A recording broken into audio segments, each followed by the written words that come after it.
Hola amigos, muy buenos días. Normalmente las personas tienen dos actitudes ante Dios. Hay personas que creen, se portan de acuerdo a lo que ellos piensan, se portan muy bien, hacen muchas cosas buenas todos los días y evitan hacer cosas malas. Y ellos creen que son buenas personas. Por lo tanto, no se acercan a Dios porque no necesitan acercarse a Dios. Simplemente con que ellos se porten bien es suficiente para que les vaya bien. Por el contrario, hay otras personas que se sienten tan malas, tan pecadoras, que están pensando que todo lo malo que les pasa en su vida es el castigo de Dios por su pecado. Y tampoco se acercan a Dios porque sienten que Dios no los va a reconocer, Dios no los va a aceptar por la gran maldad que hay en su corazón. Pero vamos a ver cuál es el mensaje del Evangelio para nuestra vida esta mañana. Nos toca leer en Marcos 2, versículos 13 al 22, y dice así: Después fue Jesús otra vez a la orilla del lago, la gente se acercaba a él y él les enseñaba. Al pasar vio a Leví, hijo de Alfeo, sentado en el lugar donde cobraba los impuestos para Roma. Jesús le dijo: sígueme. Leví se levantó y lo siguió. Sucedió que Jesús estaba comiendo en casa de Leví, y muchos de los que cobraban impuestos para Roma y otra gente de mala fama estaban también sentados a la mesa junto con Jesús y sus discípulos, pues eran muchos los que lo seguían. Algunos maestros de la ley, que eran fariseos, al ver que Jesús comía con todos aquellos, preguntaron a los discípulos: ¿cómo es que su maestro come con cobradores de impuestos y pecadores? Jesús los oyó y les dijo: los que están sanos no necesitan médicos, sino los enfermos. Yo no he venido a llamar a los justos, sino a los pecadores. Hay dos personas en este momento que están cerca de Jesús. Por un lado están los maestros de la ley, aquellos que se habían propuesto cumplir la ley mosaica al pie de la letra. Y ellos decían que ellos la cumplían. Por lo tanto, ellos se sentían limpios delante de Dios y ellos sentían que Dios tenía el compromiso de oír sus oraciones y de bendecirles porque ellos eran muy bien portados ante Dios. Pero había otras personas de una condición diferente. Y encontramos que el Señor Jesús, en el cumplimiento de su tarea frente al Padre, de iniciar los trabajos de su iglesia, la iglesia del Señor Jesucristo, que permanecería por todos los años hasta nosotros, Él llama ahora a Mateo. Ya había llamado a algunos discípulos, ahora llama a Mateo. Pero llama la atención que Jesús no fue a la sinagoga, no fue al templo de Jerusalén, y ahí escogió a uno de estos maestros de la ley o de estos fariseos que eran personas de mucho porte, de mucho conocimiento y aparentemente bien portadas. Ellos eran los candidatos ideales, según nosotros, para formar parte del reino de Dios. Pero Jesús no va con ellos. Jesús va con alguien que a nuestra vista parecía totalmente despreciable. Era un recaudador, un publicano, recaudador de impuestos. El recaudador de impuestos trabajaba para el imperio de Roma, para los opresores. Y no solamente cobraba el impuesto para ellos, también les cobraba una parte para sí mismo. Así es que el publicano, el recaudador, era un tipo rico, era un tipo de abundancia, porque pues explotaba, vivía de la pobreza o de la riqueza que el pueblo le generaba, una parte para Roma, pero una parte también para él. Y Jesús pone sus ojos en Mateo, un recaudador de impuestos, algo que ustedes y yo no hubiésemos hecho, porque no califica en nuestro perfil.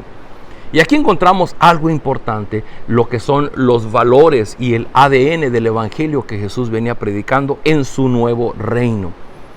Este reino, la tierra, en lo que vivimos en este planeta, hemos impuesto nuestras propias costumbres, nuestras propias leyes, nuestra propia forma de pensar y de comprender la vida.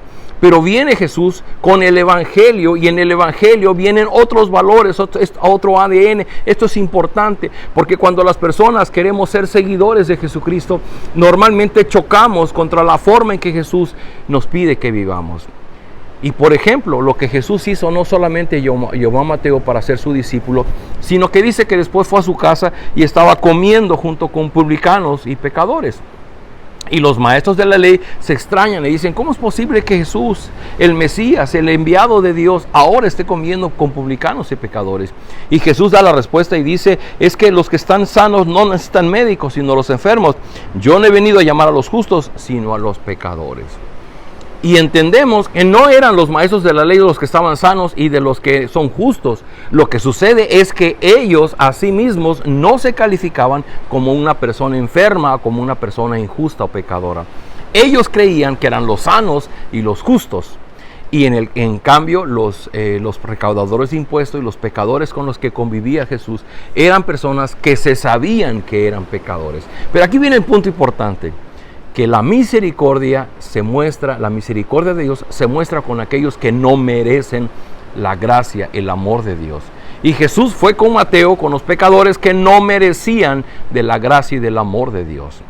Ese es el ADN del Evangelio. En el Evangelio del Señor Jesucristo, el amor de Dios va en la búsqueda de aquel que ha fallado, que es un injusto, que está enfermo. Pero va hacia Él para rescatarlo, para darle sanidad, para traerlo al arrepentimiento. Y el pasaje sigue diciendo, versículo 18, una vez estaban ayunando los seguidores de Juan el Bautista y los fariseos, y algunas personas fueron a Jesús y le preguntaron, los seguidores de Juan y los fariseos ayunan, ¿por qué no ayunan tus discípulos? Jesús les contestó, ¿acaso pueden ayunar los invitados a una boda mientras el novio está con ellos? Mientras está presente el novio no pueden ayunar. Pero llegará el momento en que se lleven al novio, cuando llegue ese día, entonces sí ayunarán. Nadie arregla un vestido viejo con remiendo de tela nueva, porque el remiendo nuevo encoge y rompe el vestido viejo y el desgarrón se hace mayor.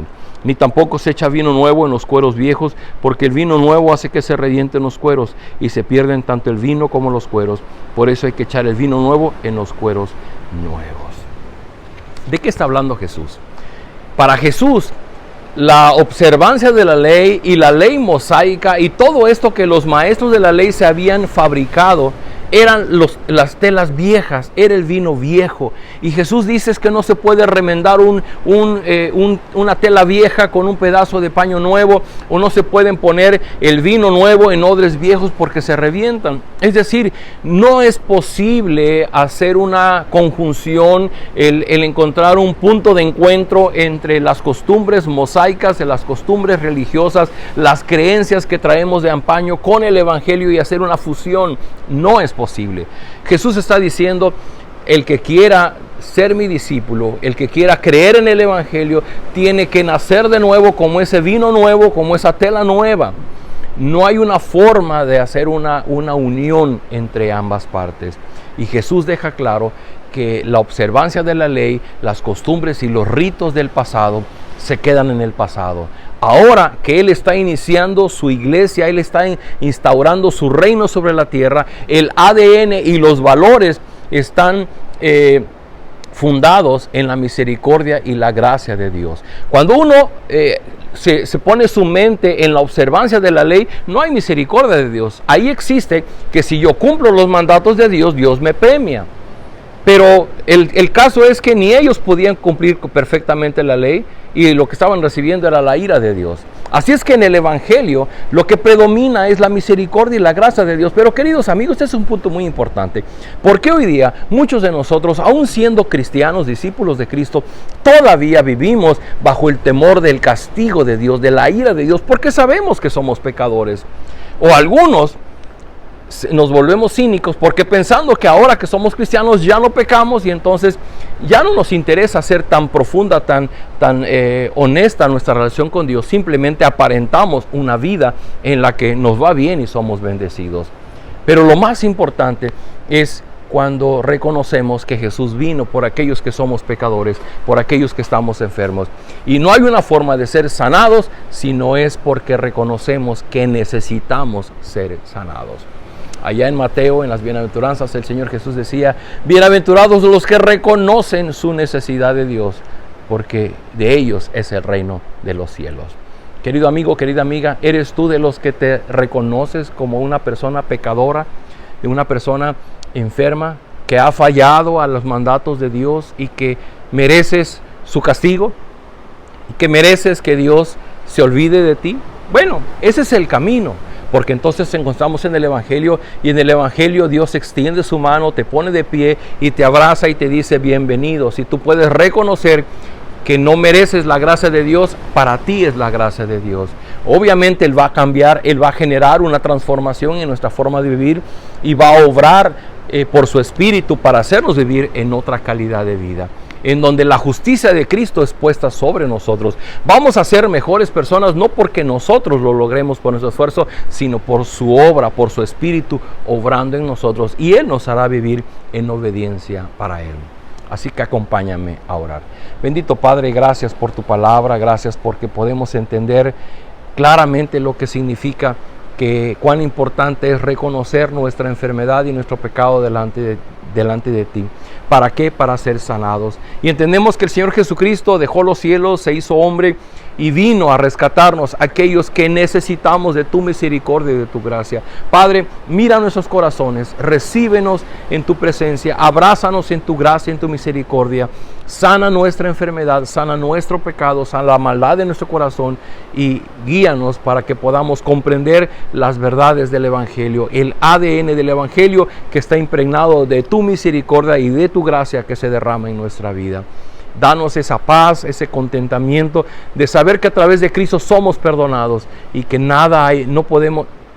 que no deberíamos temer de nada porque hemos sido perdonados y hemos sido abrazados por ti. Nos encomendamos nos encomendamos en tus manos pidiendo que tú nos guardes y nos guíes en el día a día. En el nombre de Jesús lo pedimos. Amén. Queridos amigos, yo les invito a que sigamos leyendo el Evangelio de Marcos. Nos vemos el día de mañana.